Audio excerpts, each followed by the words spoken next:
तो पहले से ही लव जिहाद के नाम पर इस मुल्क में बहस छिड़ी थी और अब निकल आया है एक नया शगुफा जिसे नाम दिया गया है लैंड जिहाद। विश्व हिंदू परिषद और बजरंग दल के नेताओं का दावा है कि लव जिहाद की तर्ज पर ही समुदाय विशेष लैंड जिहाद भी चला रहा है। इसके जरिए जमीनों को कब्जाया जा रहा है।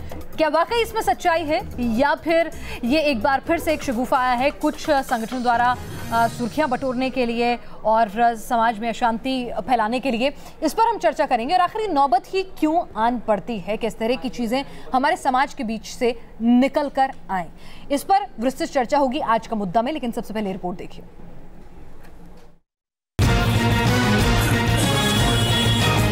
मकान जो है लोग बाग बेच के कहीं और जगह जा रहे हैं। लव जिहाद के बाद एक नए जिहाद का दावा। यूपी में अब मुद्दा बना है लैंड जिहाद। लव जिहाद, क्रिसमस के जरिए धार्मिक प्रभाव जैसे मुद्दे यूपी की सियासी फिजा में गूंज ही रहे थे कि अचानक मेरठ में उठा लैंड जिहाद, यानी जमीन के नाम पर जिहाद।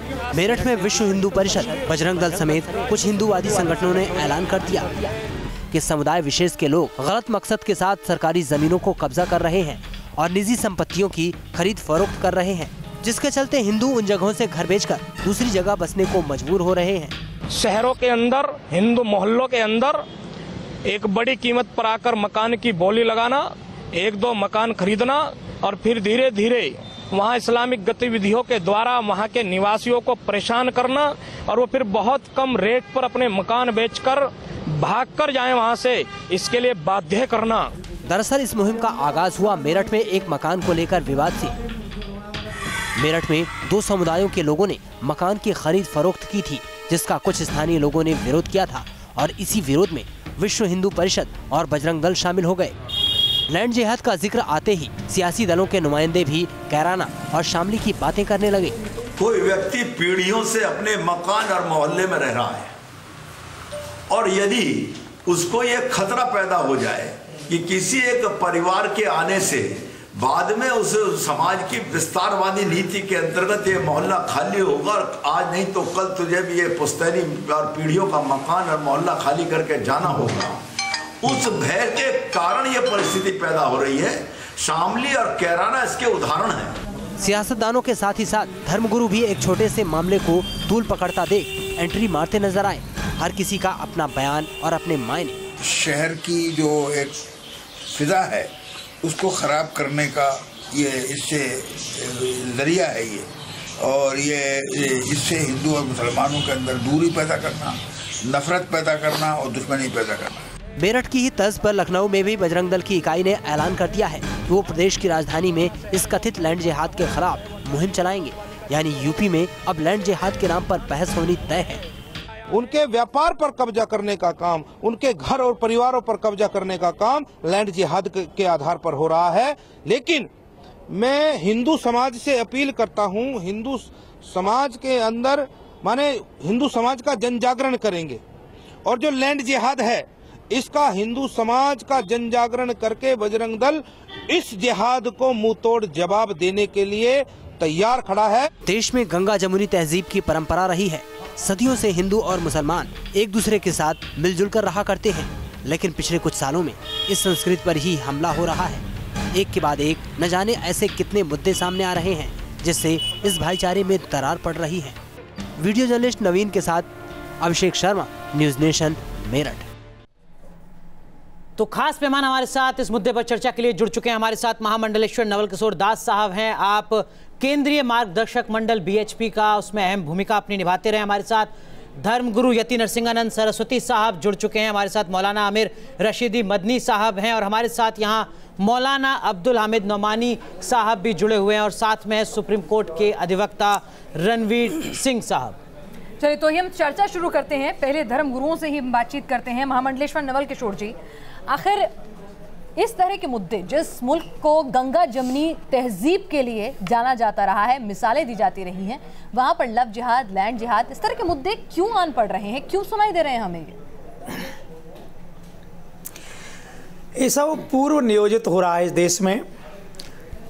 आपने देखा होगा दिल्ली जैसे क्षेत्र में भी, जहाँ पर आज से 20 वर्ष पूर्व बहुत ज़्यादा हिंदू समाज था, योजना के तहत धीरे धीरे धीरे धीरे दूसरे लोग आगे बढ़ते गए, क्योंकि ऐसा वातावरण प्रारंभ कर दिया कि वहाँ से हिंदू समाज को भागना पड़ा। दिल्ली जैसे शहर में हमारे बगल में जाफराबाद है, वहाँ 9 मंदिर पड़े हैं जहाँ कोई दीपक जलाने वाला नहीं है जी, और मंदिर हैं इसका मतलब पहले हिंदू था, आज नहीं है। ठीक है, तो हम ये तो नहीं कहते सब लोग ऐसा कर रहे हैं, परंतु कैराना आपके सामने है, शामली आपके सामने है, दिल्ली आपके सामने है। बुनियादी सवाल ये नियोजित है। ये काम आप अपने स्तर पर करेंगे तो फिर सरकारें क्या करेंगी जो संविधान के तहत काम करती हैं? लॉ एंड ऑर्डर को संभालने वाला सिस्टम क्या करेगा? हम समाज जागरण का काम कर रहे हैं जी, कानून हम हाथ में नहीं ले रहे, सरकार अपना काम करेगी, पर समाज को जागृत करना मेरा दायित्व था और जिस व्यक्ति को मकान खरीदना था सौदा रद्द करना पड़ा इस जन जागरूकता के चक्कर में। नहीं, सौदा नहीं, देश के संविधान में हर किसी को आजादी है ना, वो अपने अपने हिसाब से जहां मनाए वहां रह सकता है, जो मनाए वो खा सकता है, जिससे मन चाहे उससे शादी कर सकता है। ये लगाम दोनों समुदायों से, मैं एक समुदाय की बात नहीं कर रही हूँ यहाँ पर, दोनों समुदाय से ये लगाम लगाने की कोशिश आखिर हो क्यों रही है? अच्छी बातें लगती हैं, जो जहाँ रहते हैं उनको पूछो, जो जहाँ रहता है उसको पूछो। घिसी-पिटी बातें कौन सी है नवल किशोर दास साहब, एक बार दोहरा दीजिए जरा, जो बातें संविधान में कही गई हैं। तहजीब है, हम एक भाईचारा, हम कह रहे हैं भाईचारा बना के रखे, हम तो चाहते हैं भाईचारा बना रखे। मौलाना रशीद मदनी साहब, क्या आप लोग भाईचारा तोड़ रहे हैं? नवल किशोर जी कह रहे हैं हम तो चाहते हैं भाईचारा बना रहे। नहीं, हम नहीं, हम कोई भाईचारा नहीं तोड़ रहे। नहीं, हम उन्हीं से पूछ रहे हैं कि वो तोड़ रहे हैं, क्या आप भी नहीं तोड़ रहे, हम भी नहीं तोड़ रहे, तो कौन तोड़ रहा है? मदनी साहब,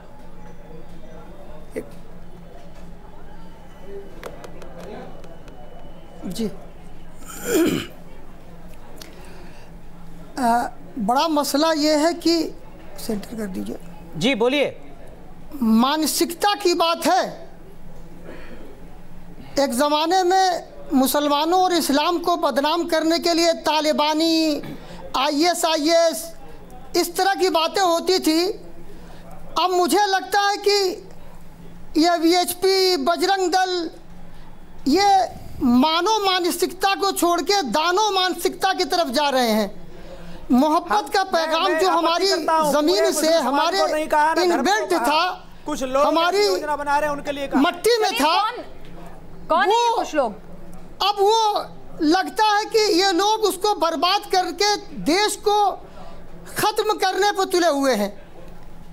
हम बर्बाद नहीं कर रहे हैं, लव जिहाद की बात की, कुछ नहीं निकला, सुरक्षित करना चाहते हैं। अब लैंड जिहाद लाए, आपको देश के लॉ एंड ऑर्डर पर भरोसा नहीं है नवल किशोर साहब, जो आप देश को खुद सुरक्षित करने के लिए मुसलमानों की तादाद बढ़ रही है। बड़ा मसला ये है जी, 1 मिनट पहले जरा मुझे मुकम्मल कर लेने दे। जी कहें मदनी साहब, मुझे क्या लेने दे पहले जी कहें। मैं ये कह रहा हूँ, नहीं आप दानव जैसे शब्द बोलेंगे तो कैसे पूरा करने दूंगा? कहा गया कि आप दानव जैसे शब्द बोलेंगे और आप चाहेंगे कि आप बोलते रहे, हम ताली बजाते रहें। 10 साल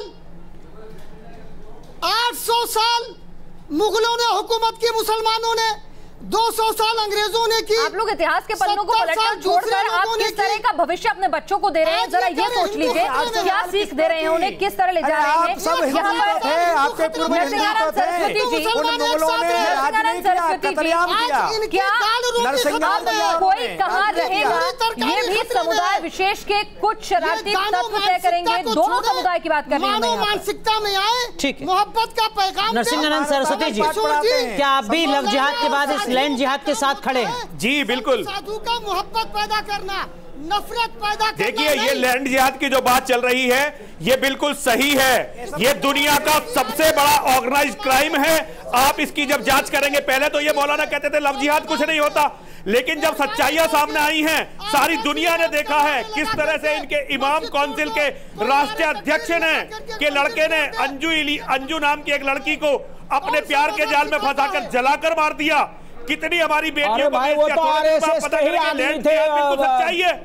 मैं आज इलियासी के बाप तो चलिए अभी हम लव जिहाद की बात नहीं कर रहे हैं, अभी हम लैंड जिहाद की बात कर रहे हैं। बहुत बड़ी ये लोग बकवास करते हैं जब इनकी तरफ उंगली उठती है।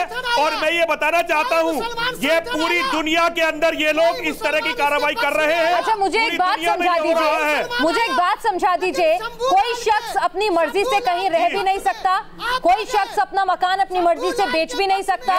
और क्यों धर्म विशेष के आधार पर किसी को मकान दिया जाता है या फिर नहीं दिया जाता है, क्या ये होते हैं, हमारी बहन बेटियों को छेड़ने लगते हैं, हमारी बहन बेटियों को छेड़ने के कारण हिंदू समाज। ठीक है, लेकिन नरसिंह जी जो आप कह रहे हैं दरअसल में इसीलिए कहते हैं, ये सब कहते ही आप राज्य सरकारों के ऊपर भी एक बड़ा सवाल खड़ा कर रहे हैं, जहां पर वही पार्टी सत्ता में है जो केंद्र में है। लेकिन रणवीर सिंह साहब आपसे समझने की कोशिश करेंगे, क्या कोई धर्म का, मजहब का व्यक्ति या संगठन ये तय कर सकता है कि कोई व्यक्ति किस इलाके में रहेगा या किस इलाके में नहीं रहेगा? क्या कोई धार्मिक संगठन ये तय करेगा कि हम इस राज्य से या इस शहर से अतिक्रमण को हटा देंगे?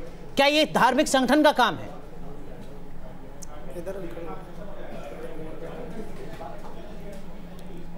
नहीं, धार्मिक संगठन का कोई काम नहीं है, बिकॉज यहाँ कॉन्स्टिट्यूशन, इंडिया में कॉन्स्टिट्यूशन है, कानून बनाए गए हैं, कानून के तहत ही हर आदमी रह सकता है।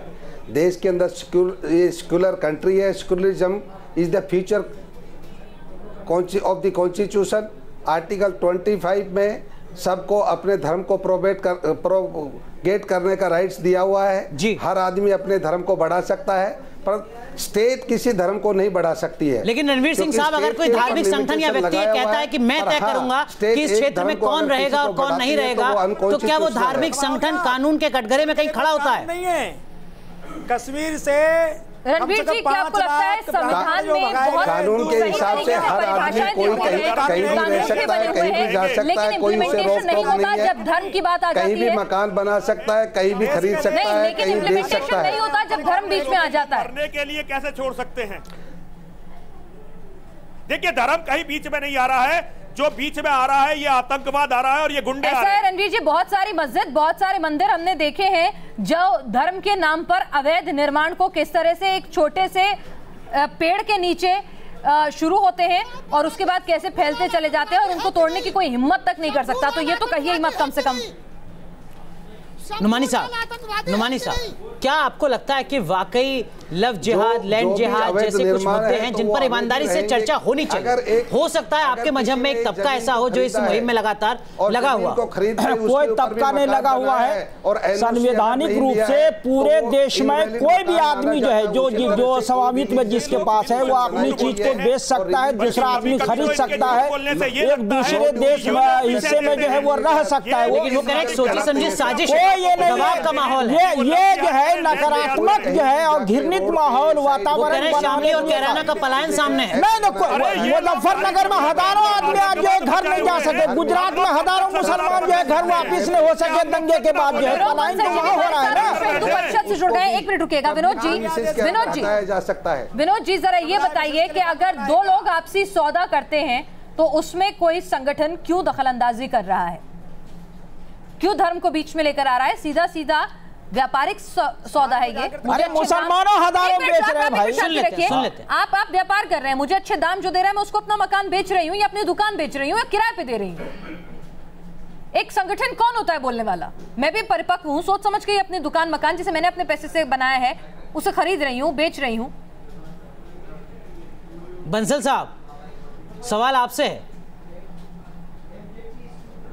लगता है बंसल साहब अभी हमारे साथ जुड़े थे लेकिन हट गए। ये बता दीजिए नवल किशोर जी, इसी सवाल को मैं आपके पास लेकर आऊं। अगर एक शख्स परिपक्व है, अपनी मेहनत की कमाई से उसने अपना मकान दुकान बनाया है, वो चाहे उसे किराए पे देना चाहे चाहे बेचना चाहे, किसी भी समुदाय का किसी भी धर्म का हो, क्यों संगठन बीच में आते हैं, अपनी टांग अड़ाते हैं? किसने उन्हें अधिकार दिया है? कौन है वो?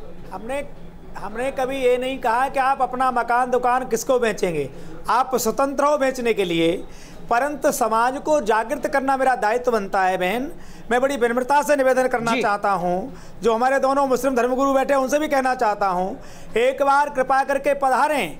हमारे बगल में जाफराबाद है, सीरमपुर है, 9 मंदिर वहां पर पड़े हैं जिन पर लोगों ने अवैध कब्जा। अरे नवल किशोर साहब, ये तो आप जैसे धर्मगुरुओं की नाकामी क्यों ना मानी जाए तो आप वहां पर एक पुजारी तैनात नहीं कर पा रहे हैं। आप ये कहते हैं संविधान की व्यवस्था पर सवाल खड़ा कर रहे हैं, राज्य सरकारों के वजूद पर सवाल खड़ा कर रहे हैं। तो ये पहले 80% कौन है? अरे अगर हिंदू थे, चलिए सुनिए मेरी बात नवल किशोर जी, अगर हिंदू थे तो छोड़कर गए, अगर किसी ने जबरदस्ती उनकी कोर्ट के पास क्यों नहीं गए? आप उनकी रक्षा करने के लिए आगे क्यों नहीं आए? अगर वाकई में उनके साथ जबरदस्ती हो रही थी, आप क्यों चुपचाप बैठे रहे? पूरा संयोजना से हो रहा है। अरे संयोजना से अगर आप, और राज्य सरकारें मौन है। नहीं, ये गए कोर्ट में और जो है कचहरी में या जो है पुलिस में इन्होंने FIR दर्ज कराया। विनोद बंसल साहब जुड़ चुके हैं हमारे साथ। नुमानी साहब आऊंगा आपके पास। विनोद बंसल साहब, लव जिहाद के बाद ये लैंड जिहाद कहां से ले आए आप साहब? सुर्खियों में बने रहने के लिए क्या ये तरीके अपनाए जा रहे हैं और समाज को बांटा जा रहा है? बंसल साहब के ऊपर विचार करेंगे तो आपको पता चलेगा कि जिस तरह से जम्मू कश्मीर खाली हुआ, नहीं तो आप तो आपकी नुमानी साहब सुन ले। बंसल साहब सवाल आपसे, दोनों जगह आपकी सरकार है। रुकिएगा एक मिनट बंसल साहब। नहीं, आज सरकारें हैं। चलिए यहाँ रुक रहे हैं कुछ देर के लिए, लेकिन जब लौटेंगे तो सवाल बंसल साहब से पूछेंगे। और सवाल बुनियादी यही कि ये तमाम चीजें कानून तय करेगा या फिर कोई धार्मिक संगठन। तो लगातार हम आज के मुद्दे में बड़ी बहस कर रहे हैं कि लव जिहाद के बाद आखिर क्यों ये लैंड जिहाद का मुद्दा गूंज रहा है। बिल्कुल, और सीधे चलेंगे BHP के नेता विनोद बंसल साहब के पास। विनोद बंसल साहब, ये लव जिहाद के बाद लैंड जिहाद क्यों?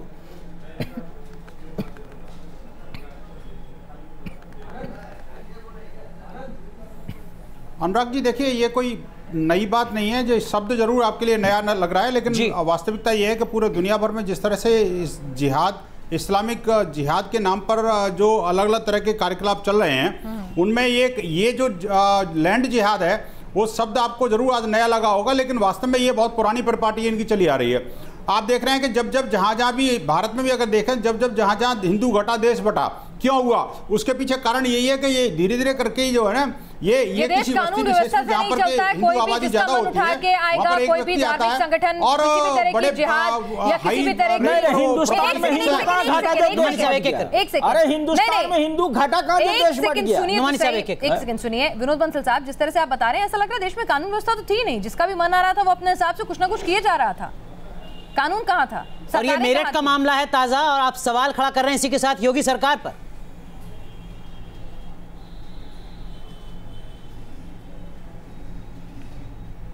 पिना जी, मेरी बात अगर सुन पा रहे हो तो मैं जवाब दूं। बीच में इंटरप्शन, मेरे को आवाज थोड़ी कम आ रही है, ऑडियो लेवल मेरा कम है जी। कहें तो मैं निवेदन करता हूं आपके पैनलिस्ट को थोड़ा सा मेरे धैर्य से सुनेगा, फिर उसके बाद मेरी जो भी क्वेश्चन होगा मैं जवाब दूंगा उसका। देखिए, बात यह है कि पूरे दुनिया भर में इस्लामिक जिहाद के नाम पर आतंकवाद और इस तरह का अतिवाद चल रहा है, और भारत के अंदर ये जो जिहादी गतिविधियां हैं ये किसी से छुपी हुई नहीं है। हाँ, लव जिहाद के बाद जो लैंड जिहाद जो शब्द है वो जरूर कुछ लोगों को नया लगा होगा, अटपटा लगा होगा, लेकिन वास्तविकता ये है कि भारत के हर जगह पर आप तो ऐसे कह रहे हैं भारत में हर जगह पर यही सब हो रहा है, तो सारी अदालतें, सारा कानून कहाँ बैठा है? आप हर राज्य सरकार पर सवाल उठा रहे हैं। देखना है ना, आप कह रहे हैं कानून व्यवस्था पूरी तरह से इस देश में चरमराई हुई है और इसीलिए एक धर्म संगठन। देखिए, अब अगर सारे के सारे लोग एक साथ चिल्लाएंगे तो मैं उसका जवाब नहीं दे पाऊंगा। मेरे को ऑडियो लेवल ठीक नहीं है। मैंने आपसे सीधा पूछा, जो आप जिस तरह से जो आप अभी बयां कर रहे हैं, जो परिभाषा दे रहे हैं कि देश में इस तरह का माहौल है, ऐसा लग रहा है कि कानून व्यवस्था तो कहीं पीछे छूट गई है। एक धर्म संगठन अपनी मर्जी से जो मना किए जा रहा है और तमाम राज्य सरकारें आंखें मूंद कर बैठी हैं, चाहे वो बीजेपी की हो, चाहे वो कांग्रेस की हो, चाहे केंद्र की बीजेपी सरकार हो, उन्हें कुछ दिख ही नहीं रहा है। इसीलिए उनका बचाव करने के लिए हिंदू संगठनों को आगे आना पड़ रहा है। बंसल साहब,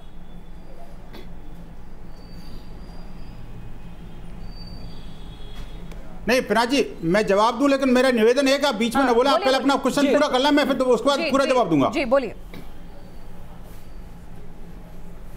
मेरा ये कहना है, देखिए, बात इसमें सरकारों की है ही नहीं, बात इसमें एडमिनिस्ट्रेशन की है ही नहीं, चाहे सरकार किसी की भी हो, इससे कोई फर्क नहीं पड़ता इन जिहादियों को। उन्होंने तो जिहाद करना है, और जिहाद देखिए, एक जनसंघ का जिहाद है, एक लव जिहाद है, एक ये जो लैंड जिहाद है, ये इस तरह की गतिविधियां देश के हर एक कोने में हैं, लेकिन हाँ कहीं कम है, कहीं ज़्यादा है।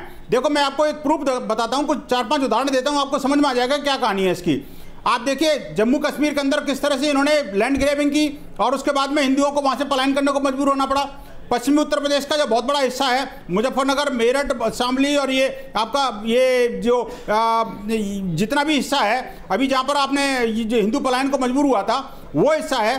केरल के अंदर कितने बड़े पैमाने पर हिंदुओं का पलायन वहाँ से हो रहा है। और आप देखिए, ये जो जिस तरह से ये लोग करते हैं वो ये कि भाई जो बहुसंख्यक हिंदू आबादी है वहाँ पर एक व्यक्ति जाता है और वो जो है वो हाई रेट पर प्रॉपर्टी खरीदता है, उसके बाद धीरे धीरे करके उनको इन्फिल्ट्रेट कराता है। और ये एक जगह जब नमाज पढ़ना शुरू करते हैं और उसके बाद जो है ना टेम्परेरी मस्जिद, फिर परमानेंट मस्जिद, इस तरह से क्या होता है, जब हिंदुओं की आबादी कम होती जाती है वहां से हिंदू पलायन को मजबूर हो जाता है। आपने तमाम अपने तथ्यों के साथ अपनी बात कही। मदनी साहब आपसे समझने की कोशिश करें जो उनके तथ्य हैं। नुमानी साहब मैं आऊंगा आपके पास। मदनी साहब आपसे समझने की कोशिश करेंगे। पहले लव जिहाद का आरोप लगता है, अब लैंड जिहाद का आरोप लग रहा है, बीच में राष्ट्रीयता को लेकर भी तमाम सवाल खड़े होते हैं आप लोगों के ऊपर, क्या कहेंगे आप?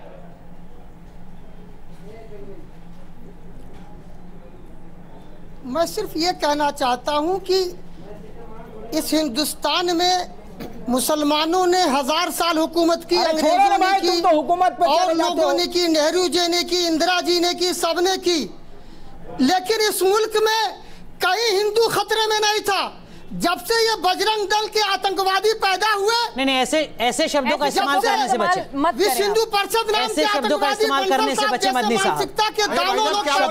शब्दों की मर्यादा रखें, शब्दों की मर्यादा रखें मदनी साहब, शब्दों की मर्यादा रखें। ये तरीका क्या बोल रहे हैं हमारे मदनी साहब, ये तरीका कैसे बोल रहे हैं? शब्दों की गरिमा का ख्याल रखें। बोलने की तो कश्मीर की बात कीजिए मदनी साहब, जिस मुद्दे की बहस के लिए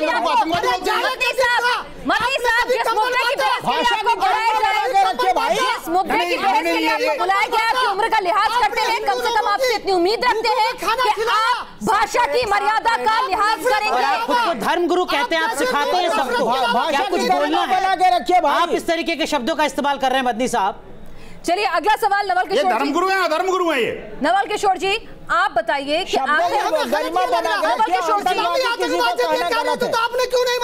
किशोर जी आप जरा मुझे एक बात बता दीजिए, अगर 2 परिपक्व शख्स राजी हैं अपनी प्रॉपर्टी के लेन देन को लेकर, उसमें किसी भी धर्म के किसी भी संगठन या किसी भी संगठन के कुछ लोगों की दखलंदाजी कानूनन तो बिल्कुल जायज नहीं है, लेकिन इस तरह के उन्माद को क्या धर्मगुरुओं को हवा देनी चाहिए? देखिए, हमने पहले निवेदन किया है कि उसकी अपनी संपत्ति है, किसी को बेचे उसमें मना नहीं है, परंतु समाज को जागृत करना कि हम जो कुछ निर्णय कर रहे हैं उसका क्या भीभत्स चित्र हो सकता है, बाकी लोगों को क्या दिक्कत हो सकती है, क्या मैं अपने समाज को जागृत भी नहीं कर सकता? इतना अधिकार हमें नहीं है। हम कानून हाथ में नहीं ले रहे जी, कानून के बीच में भी नहीं पड़ रहे। हमने तो आपको स्पष्ट कहा कि जहां मंदिर खाली पड़े वहां एक रखवाली करने वाला भी मुसलमान है, वो हमारे पास आता है, बताता है कि आपका मंदिर यहाँ पड़ा है। मेरा निवेदन है कि जो योजना चल रही है, षड्यंत्र चल रहा है, उससे जागृत करना का दायित्व है कि नहीं हमारा? लेकिन नरसिंहानंद सरस्वती जी एक चीज आप बताइएगा, समाज को अभी आप कह रहे हैं कि देखिए साहब जिहाद लैंड जिहाद के तौर पर भी दिख रहा है, पहले आप कहते थे लव जिहाद के तौर पर भी दिखता है, आप ही की तरफ से बयान आता है कि हम ताजमहल का इतिहास बदल देंगे, आपके तमाम लोग कहते हैं कि हिंदुओं को कम से कम 4 बच्चे पैदा करने चाहिए, हिंदुस्तान में जो भी नागरिक है वो मूलतः हिंदू है। क्या वाकई इसी तरीके की मुद्दों की जरूरत है देश की जनता को? 10 बच्चे भाई देखो, जब नरसिंहानंद सरस्वती साहब, आज जितने यहाँ मुसलमान हैं हिंदू ही तो थे, उनके पूर्वज हिंदू ही हैं। देखिए ये बिल्कुल सही बातें हैं, हम बिल्कुल इन बातों को देखिए। सबसे बड़ी दुनिया की जो समस्या है इस समय वो है बढ़ती हुई मुस्लिम जनसंख्या, और ये बढ़ती हुई मुस्लिम जनसंख्या पूरी दुनिया को विश्व युद्ध की आग में झोंकने वाली है, और भारत इसका सबसे बड़ा शिकार है। मैं पूरी जिम्मेदारी के साथ आपको कहना चाहता हूँ, ये लैंड जिहाद ऐसा नहीं है कि ये आज अचानक हो गया है, ये पहले से है, लेकिन अब मुस्लिमों की जनसंख्या है। हिंदू के अलावा कौन परवाह नियोजन मान रहा है? सब मान रहे हैं। 28% आप 2011 की जनगणना के आंकड़े पढ़ें एक बार नवल किशोर साहब, आपको तथ्यात्मक तरीके से चीजें पता चलेंगी। नुमानी साहब एक सवाल आपसे भी है, और नुमानी साहब सवाल आपसे ये है कि जब आप कहते हैं कि मैं गर्व से कहता हूं कि मैं भारतीय हूं, तो क्या वास्तव में आप यहाँ की तमाम संस्कृति से खुद को जोड़ने का संदेश भी देते हैं? अगर कोई योग करता है तो आप उसके खिलाफ फतवा जारी कर देते हैं। आप उस पर पथराव करा देते हैं। हमने तो यहाँ अगर कोई राम की आरती करते हैं तो आप उसको इस्लाम से खारिज कर देते हैं। नहीं, ये किस तरीके की स्वतंत्रता है आपकी तरफ से? मैंने तो यहाँ समर्थन किया था योग का, आप मुझे कैसे कह सकते हैं? मैं भारतीय संस्कृति को जानता हूँ और मैं इन लोगों से कम नहीं जानता हूँ। मैंने अध्ययन किया है, मैं उसका विद्यार्थी हूँ, मैं पढ़ाता हूँ भारतीय संस्कृति जो है, भारतीय दर्शन जो है। आप मुझे ये नहीं कह सकते कि हमने जो है विरोध किया था जी। हम जो है भारतीय संस्कृति से जुड़े लोग आते हैं और आप बताइए हमने कहाँ पर जो विरोध किया भारतीय संस्कृति? मुस्लिम धर्मगुरु से फतवे निकलते हैं कि नहीं निकलते हैं, ये बताइए। वो नहीं जानते योग क्या वंदे मातरम पे बवाल मचता है, मैं शरीयत को तिरंगे पर बवाल मचता है। हम तो जनमन गाते हैं, क्या दिक्कत है? जय भारत बोलते हैं, हिंदुस्तान जिंदाबाद बोलते हैं, आपको दिक्कत क्या है? पर आप जैसी सोच वाले कम ही मिलते हैं ना, दिक्कत ये है। नहीं तो हमने तो दोनों पढ़ा है ना, हमने बुखारी के साथ रामायण को भी पढ़ा है, इसीलिए मैं ये बोलता हूँ। आप बुखारी पढ़िए तब आपको पता चलेगा। रणवीर सिंह जी भी हमारे साथ वरिष्ठ वकील सुप्रीम कोर्ट के जुड़े हुए हैं। रणवीर जी, जरा ये बता दीजिए हमें कि यहाँ पर अगर इस तरह के तमाम शब्द समाज में आ रहे हैं, निसंदेह समाज के लिए खतरा है, अदालत वक्त वक्त पर संज्ञान लेती रही है, लेकिन एक लॉ एंड ऑर्डर इशू बनता जा रहा है किसी भी धर्म समुदाय से आए, क्योंकि इस तरह के असामाजिक तत्व दोनों क्या हर धर्म में मौजूद होते हैं।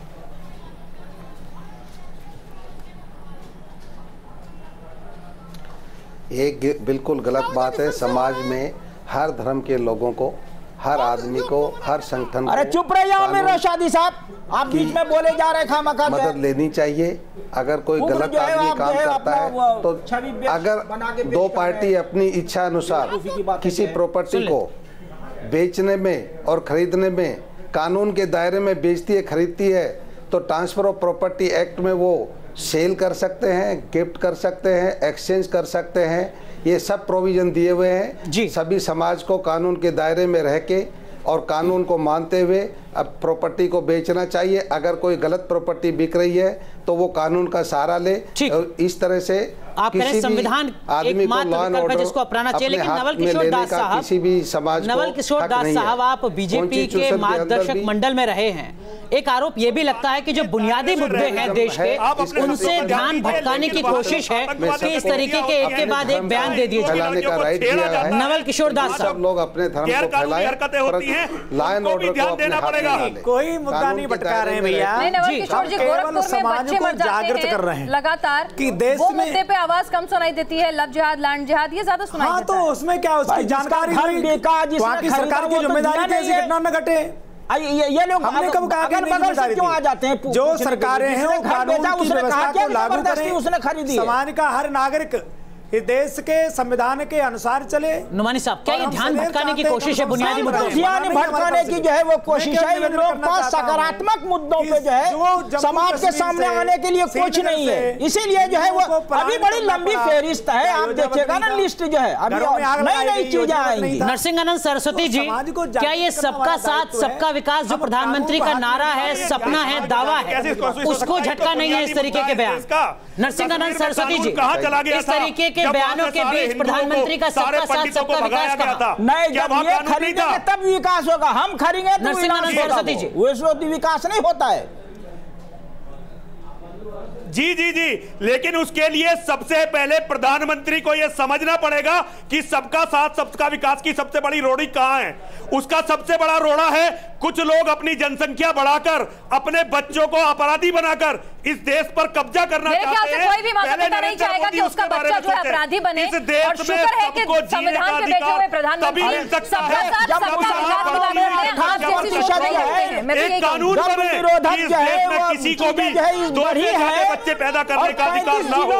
यदि ये कानून नरेंद्र मोदी नहीं बनाते तो नरेंद्र मोदी देश के पृथ्वीराज चौहान साबित होंगे, जो अंतिम हिंदू शासक था। उसके बाद इस देश पर जो राज होगा वो केवल और केवल इस देश को बर्बादी की तरफ लेकर जाएगा। 18 साल की उम्र में हमारे देश का संविधान, देश की अदालत हमें परिपक्व मान लेती है। और अगर हम धर्म के लिहाज से भी देखें तो गृहस्थ जीवन में प्रवेश करने की भी उम्र हो जाती है। बिल्कुल। क्या आपको लगता है आदमी उस वक्त भी इतना परिपक्व नहीं होता है कि अपने हिसाब से तय कर सके कि अपनी चीज किसको बेचनी है, किसको किराए पे देनी है, क्या रखना है? उसको ज्ञान की जरूरत है किसी तीसरे के?